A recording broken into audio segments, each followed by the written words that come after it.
Cikal bakal kerajaan Mempawah di Kalimantan Barat mempunyai akar yang kuat dalam sejarah beberapa kerajaan pendahulunya, termasuk Kerajaan Bangkul Sultange dan Kerajaan Sidiniang. Kerajaan Bangkul Sultange, sebuah kerajaan yang didirikan oleh Nepetik Terbalik Rumaga dari suku Dayak, berdiri tegak di suatu tempat yang disebut Bahana. Pada awalnya, kerajaan suku Dayak ini dipimpin oleh Pati Gumantar, sebuah pemerintahan yang telah ada sejak sekitar tahun 1380 Masehi. Karena pusat pemerintahan berada di Pegunungan Sidiniang, daerah Sangking, Mempawah Hulu, maka kerajaan ini lebih dikenal dengan sebutan Kerajaan Sidiniang. Menariknya, Pati Gumantar menjalin hubungan dekat dengan Gajah Mada dari Kerajaan Majapahit dalam upaya mempersatukan seluruh negeri di Nusantara di bawah bendera Majapahit. Bahkan, Pati Gumantar dan Gajah Mada pergi bersama ke Muang Thai, Thailand, untuk melawan serangan Kubilai Han dari Kekaisaran Mongol. Bukti nyata hubungan antara Kerajaan Sidiniang dan Kerajaan Majapahit adalah sebuah keris yang diberikan kepada Pati Gumantar.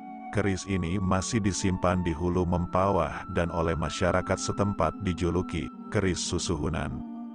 Namun, eksistensi Kerajaan Sidiniang tidak lepas dari berbagai ancaman, termasuk serangan dari kerajaan suku Biaju. Pada salah satu pertempuran sekitar tahun 1400 Masehi, terjadi perang penggal kepala atau perang kayau-mengayau yang mengakibatkan tewasnya Pati Gumantar. Dengan gugurnya Pati Gumantar, riwayat Kerajaan Sidiniang tampaknya berakhir, meskipun ada yang berpendapat bahwa putra Pati Gumantar, yang bernama Patih Nyabakeng, mungkin melanjutkan pemerintahan.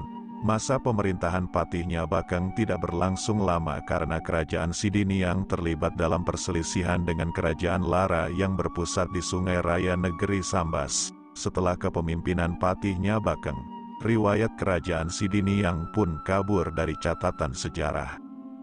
Lebih dari 200 tahun kemudian, sekitar tahun 1610 Masehi, sebuah pemerintahan baru didirikan di atas puing-puing Kerajaan Sidiniang yang hancur. Namun, hubungan antara pendiri kerajaan baru ini dengan Pati Gumantar tetap menjadi misteri.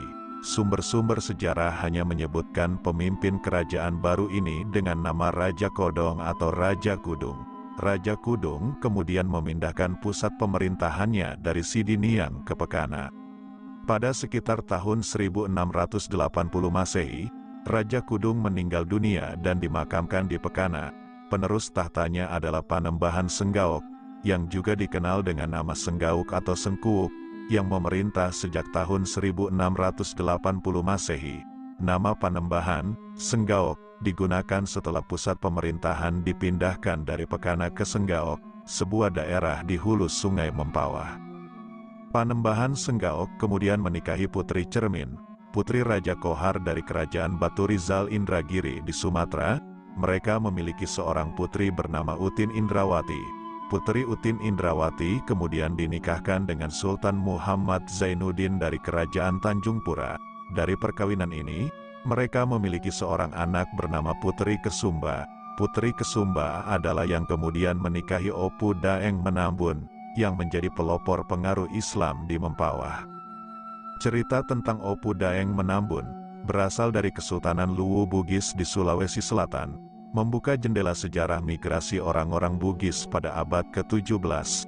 Ayahnya, Opu Tenriburang Dilaga, melakukan perjalanan dari Sulawesi ke Tanah Melayu, menjadi salah satu peran penting dalam penyebaran agama Islam di Semenanjung Melayu dan Kalimantan.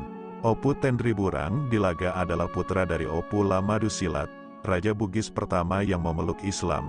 Ia membawa 5 putranya, yaitu Opu Daeng Menambun, Opu Daeng Perani, Opu Daeng Celak, Opu Daeng Marewah, dan Opu Daeng Kemasi. Dalam perjalanan ke Tanah Melayu, migrasi keluarga ini merupakan salah satu babak perjalanan orang-orang Bugis keluar daerah asalnya. Kedatangan Opu Daeng Menambun ke Kalimantan terjadi atas permintaan Sultan Matan Tanjung Pura, Sultan Muhammad Zainuddin, tahun 1665 sampai tahun 1724 Masehi. Sultan Muhammad Zainuddin ingin merebut kembali tahta Kesultanan Matan yang telah diambil paksa oleh Pangeran Agung, saudara Sultan Muhammad Zainuddin. Opu Daeng Menambun, yang saat itu berada di Kesultanan Johor untuk membantu memadamkan pergolakan di sana, segera berangkat ke Tanjung Pura. Berkat bantuan Opu Daeng Menambun bersaudara, tahta Sultan Muhammad Zainuddin berhasil diselamatkan. Opu Daeng Menambun kemudian dinikahkan dengan Ratu Kesumba, putri Sultan Muhammad Zainuddin. Setelah itu, Opu Daeng Menambun kembali ke Kesultanan Johor. Namun, setelah kepulangannya, pergolakan internal terjadi lagi di Kesultanan Matan. Anak-anak Sultan Muhammad Zainuddin berselisih tentang pewarisan tahta Kesultanan Matan jika ayah mereka meninggal. Sultan Muhammad Zainuddin sekali lagi meminta bantuan Opu Daeng Menambun, yang telah kembali ke Johor. Opu Daeng Menambun memenuhi permintaan Sultan Muhammad Zainuddin dan pergi ke Tanjung Pura untuk yang kedua kalinya. Keempat saudaranya tidak ikut serta karena dibutuhkan di Kesultanan Johor. Dengan bantuan Opu Daeng Menambun, perselisihan di Kesultanan Matan segera diselesaikan secara damai. Sebagai penghargaan atas jasanya, Sultan Muhammad Zainuddin memberi gelar kehormatan Pangeran Masunan-Negara kepada Opu Daeng Menambun. Opu Daeng Menambun memutuskan untuk menetap di Kesultanan Matan bersama istrinya, Ratu Kesumba. Mereka memiliki beberapa anak, termasuk Putri Chandramidi, Gusti Jamiril, Syarif Ahmad, Syarif Abu Bakar, Syarif Alwi, dan Syarif Muhammad.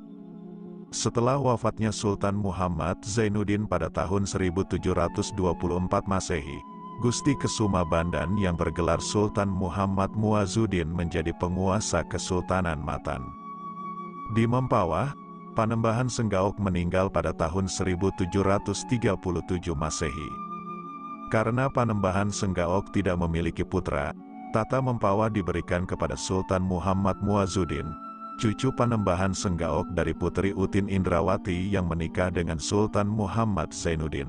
Namun, setahun kemudian, pada tahun 1738 Masehi, Sultan Muhammad Muazzuddin juga meninggal dunia, dan digantikan oleh putranya, Gusti Bendung atau Pangeran Ratu Agung yang bergelar Sultan Muhammad Tajuddin sebagai Sultan Matan yang ketiga. Pada tahun 1740 Masehi, Mempawah, yang sebelumnya bersama tahta Kesultanan Matan, diserahkan kepada Opu Daeng Menambun, yang menggunakan gelar Pangeran Mas Surya Negara, gelar yang pernah diberikan oleh Sultan Muhammad Zainuddin, Sultan Matan pertama. Di bawah pemerintahan Opu Daeng Menambun, Islam menjadi agama resmi kerajaan, dan penyebutan kerajaan pun diganti menjadi kesultanan. Opu Daeng Menambun memindahkan pusat pemerintahannya dari Senggaok ke Sebukit Rama, daerah yang subur, strategis, dan ramai didatangi oleh pedagang. Pengaruh Islam semakin kuat di Mempawah pada masa pemerintahan Opu Daeng Menambun, terutama berkat peran Said Habib Hussein Al-Qadri, seorang pengelana yang berasal dari Hadramaut, Yaman Selatan. Hussein Al-Qadri sebelumnya pernah menjabat sebagai hakim utama di Kesultanan Matan pada masa Sultan Muhammad Muazzuddin. Hussein Al-Qadri dinikahkan dengan Nyai Tua, putri Sultan Muhammad Muazzuddin. Ia mengabdi hingga masa pemerintahan Sultan Ahmad Kamaluddin, Sultan keempat Kesultanan Matan, yang menggantikan Sultan Muhammad Tajuddin pada tahun 1749 Masehi.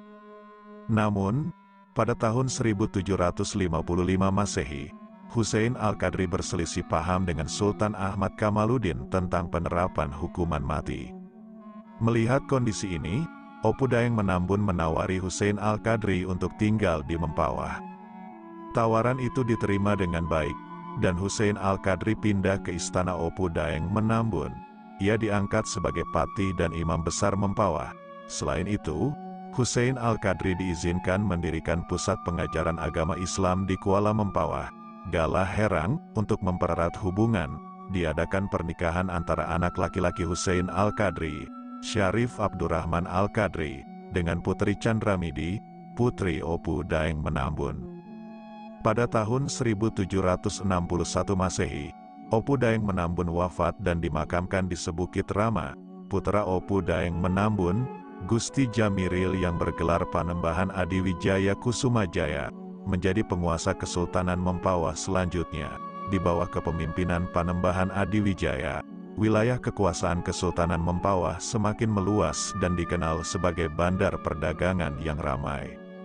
Opu Daeng Menambun adalah sosok penting dalam sejarah Kalimantan Barat, yang tidak hanya membantu mengembangkan Kesultanan Mempawah tetapi juga memperkuat pengaruh Islam di daerah tersebut.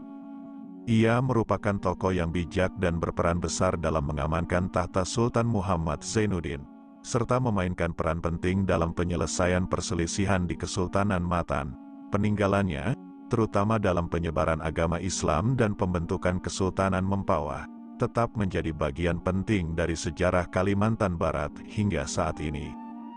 Jauh sebelum bendera merah putih berkibar sebagai lambang kemerdekaan Indonesia, Nusantara telah dikuasai oleh berbagai kerajaan yang menjelma menjadi bagian penting dari sejarah Indonesia.